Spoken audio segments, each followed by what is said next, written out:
Bismillahirrahmanirrahim. Assalamualaikum warahmatullahi wabarakatuh.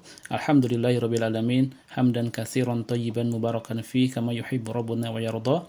Asyhadu an la ilaha illallah wahdahu la syarikalah wa asyhadu anna Muhammadan abduhu wa rasuluhu amma ba'd. Allahumma inna nas'aluka ilman nafi'an wa rizqan thayyiban wa amalan mutaqabbalan. Alhamdulillah, kita lanjutkan pelajaran Al-Muyassar fi Ilmin Nahwi. Kita sudah sampai kepada pembahasan tentang isim mansub yang nomor 2, yaitu al-maf'ulu li ajlih. Definisi tentang maf'ul li ajlih, mu'alif memberikan penjelasannya di sini. Al-maf'ulu li ajlih adalah ismun, sebuah isim yudkaru yang disebutkan li bayani sababi husulil fi'li, untuk menjelaskan sebab terjadinya perbuatan.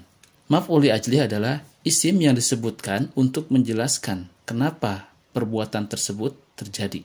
Menjadi sebab terjadinya perbuatan. Contoh, ataitul madrasata rogbatan fil ilmi. Ya, ata ini fi'il madi, tu ini fa'ilnya, al-madrasata ini maf'ul bihnya. Kita artikan, aku mendatangi madrasah atau aku mendatangi sekolah. Rogbatan ini adalah maf'ul li ajlihnya, sebagai sebab terjadinya ata. Kenapa saya datang? Rogbatan fil ilmi. Aku datang ke madrasah atau ke sekolah karena ingin mendapatkan ilmu. Ya, jadi rogbatan itu adalah maf'ul li ajlih. Sebab kenapa terjadinya fi'il. Taib. Kita lanjutkan yang contoh berikutnya biar lebih jelas. Sholla ini adalah fi'ilnya. Tu ini fa'ilnya. Imanan. Nah, ini adalah maf'ul li ajlih. Aku sholat dikarenakan iman kepada Allah. Kemudian contoh berikutnya. Dorobtu ini fi'il dan fa'il. Ya, fi'il dan fa'il artinya aku memukul. Al-walada ini maf'ul bihnya, yaitu seorang anak kecil. Ta'diban. Ini maf'ul li ajlihnya. Maksudnya adalah untuk mengajarkan adab lahu kepada dia. Contoh berikutnya, zurtu aku mendatangi Aliyan. Ali ini maf'ul bihnya. Aku mendatangi Ali. Kenapa? Hubban. Nah, hubban ini adalah maf'ul li ajlihnya. Karena aku cinta kepadanya. Di sini cintanya cinta karena Allah ya. Kita mencintai sesuatu karena Allah. Taib. Lanjut. Wa alamatuhu, dan alamat-alamatnya atau tanda-tandanya. Tanda dari mana? Tanda maf'ul li ajli. An yasluha wuqu'uhu jawaban liqaulika lima. Tanda kita bisa menentukan suatu lafaz, suatu kalimah itu sebuah maf'ul li ajli adalah apabila kedudukannya menduduki jawaban dari pertanyaan 5. Kenapa? Jadi ini misalkan kita tanyakan ya untuk yang kalimat pertama ini. Kenapa kamu datang? Kenapa saya datang ke madrasah? Rogbatan, karena ingin mendapatkan ilmu. Contoh yang kedua, kenapa kamu sholat? Saya sholat karena iman kepada Allah. Kemudian yang ketiga, kenapa kamu memukul walad itu? Atau kenapa kamu memukul anak kecil itu? Aku memukulnya untuk mengajarkan adab kepadanya. Kemudian yang terakhir, kenapa kamu mengunjungi Ali? Aku menziarahi atau aku berkunjung, aku mendatangi Ali karena aku cinta kepadanya. Itu adalah bagaimana cara kita mengetahui alamat atau tanda dari sebuah maf'ul li ajli adalah dengan menggunakan pertanyaan kenapa. Maf'ul li ajli itu berasal dari jenis atau bentuk kata masdar. Al-masadiru, nah masdar-masdar allati yang takunu menjadi maf'ulan li ajlihi, maf'ul li ajli, ghaliban secara umum. Kita artikan dengan lebih sederhana, masdar-masdar yang biasanya menjadi maf'ul li ajlih. Begitu ya. Apa saja masdar tersebut? Di antaranya yang pertama adalah hubban. Hubban ini cinta, bugdon benci atau marah, ikroman memuliakan, ihtiraman ini pun sama ya, memuliakan, hayaan malu, syafaqatan menyayangi, ta'dziban mengajarkan adab, imanan iman, huznan sedih, farhan, gembira atau bahagia, rahmatan, sayang, syukron, berterima kasih, khaufan, takut, hasadan, dengki.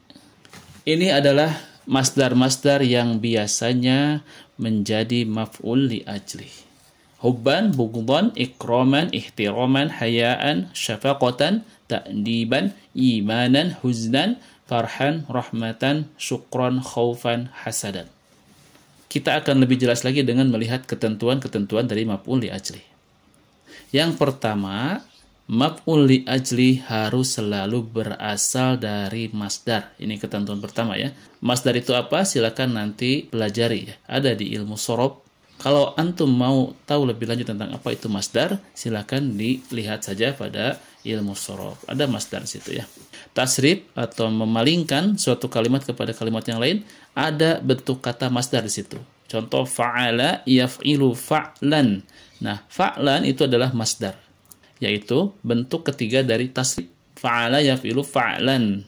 Ada juga bentuk masdar untuk sulasi mazid, rubai mujarrad, rubai mazid, masing-masing beda. Contoh kita ambil wazan sulasi mazid af'ala. Af'ala yuf'ilu if'alan, itu masdar. Kemudian kalau kita ambil wazan yang lain, tafa'ulan, itu masdar. Kalau antum pelajari sorob, insya Allah antum tahu masdar itu polanya seperti apa. Baik, kita lanjutkan. Yang nomor 2, ketentuannya adalah maf'ul li ajli harus selalu merupakan perbuatan yang berhubungan dengan hati atau disebut dengan af'alul qulub. Makanya tadi disebutkan di atas ya, huban cinta, bugdon benci atau marah, kemudian syukron terima kasih, farhan bahagia, huznan sedih, dan lain-lain itu adalah perbuatan-perbuatan yang dikerjakan oleh hati.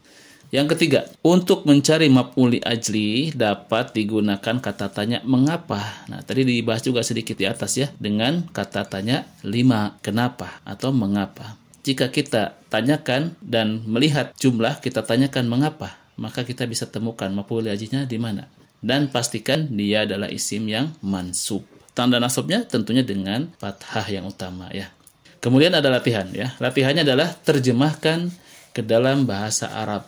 Jadi pertanyaannya ini Indonesia, saya istirahat karena capek. Jangan kau bersodakoh karena ria. Saya lari karena takut. Saya berdiri karena menghormati guru. Nurjannah menangis karena sedih. Semua ini, bahasa Indonesia ini diterjemahkan ke dalam bahasa Arab. Dan di sini terkandung maf'ul li ajli. Makanya di sini ada karena. Kalimat atau kata setelah karena itu yang dijadikan maf'ul li ajli. Capek, ria, takut, menghormati guru, sedih. Nah, ini jadikan maf'ul li ajli. Saya istirahat karena capek. Apa istirahat bahasa Arabnya? Fi'il dari istirahat apa? Kemudian sayahnya jadi apa? Karenanya ganti dengan maf'ul li ajli. Cari ya kalimatnya di kamus. Silakan antum belajar untuk berinteraksi dengan kamus sebanyak mungkin agar nanti terbiasa. Dan kalau kita mencari sesuatu mufradat di kamus, kita cari sendiri, kemudian kita temukan, itu lebih membekas ya, daripada hanya kita menunggu informasi-informasi yang disampaikan oleh guru. Tentunya akan lebih baik lagi kalau antum mulazamah kepada guru, kemudian antum mendapati sesuatu yang tidak paham, antum cari lagi di kamus. Kemudian nanti kalau tidak menemukan, tanyakan lagi ke guru. Nah, itu insya Allah akan lebih berfaedah dan lebih maksimal hasil belajarnya.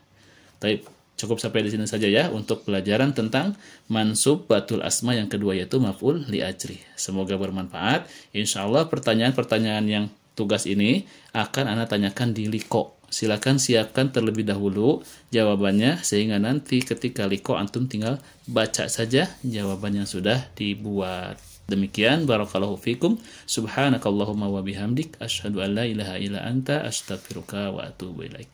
Wassalamualaikum warahmatullahi wabarakatuh.